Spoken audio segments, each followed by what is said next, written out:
কিছু বোন সংসার করতে গিয়ে মাঝে মাঝে এই চিন্তা করেন যে আমার স্বামী খুব বেশি একটা ভালো না, আমাকে খুব বেশি একটা রেসপেক্ট করে না, আমার শাশুড়ি খুব বেশি একটা ভালো না, আমার স্বামী আমাকে একটু কম ভালোবাসে, আমাকে রেসপেক্ট একটু কম করে, যত্ন একটু কম করে, আমাকে একটু অবহেলা করে বেশি।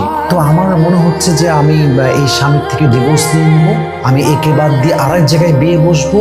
আমার মনে হচ্ছে আমি সেই স্বামীকে ভালো পাবো, সেই স্বামীর সংসার ভালো হবে, আমি এই স্বামীর থেকে শুধু তালাক চাই, ডিভোর্স চাই, মুক্তি চাই। এটা হচ্ছে কিছু মেয়েদের চিন্তা।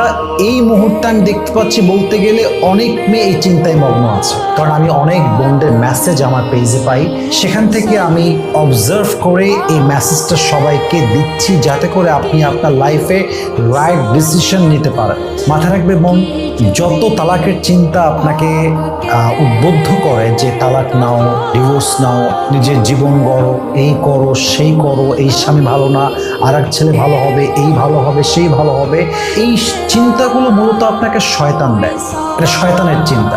মাথায় রাখবেন যে শুধুমাত্র যে ডিভোর্সের ক্ষেত্রে মেয়েকে শয়তান উদ্বুদ্ধ করছে তা না, বেশিরভাগ ক্ষেত্রে মেয়ের মাও দায়ী। মেয়ের ডিভোর্স হওয়ার পেছনে মেয়ের মাও দায়ী আছে, মেয়ের পরিবারের তার বোনও দায়ী আছে, তার ভাই দায়ী আছে, তার ভাবি দায়ী আছে।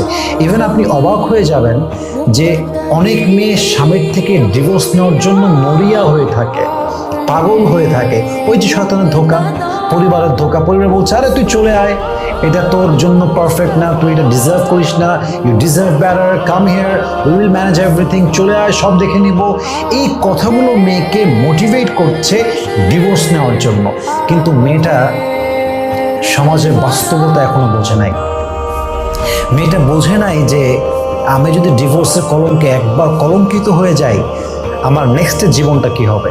ওই মেয়েটা আসলে বোঝে নাই যে ডিভোর্সি মেয়ের কোনো সম্মান এই সমাজের চোখে নেই।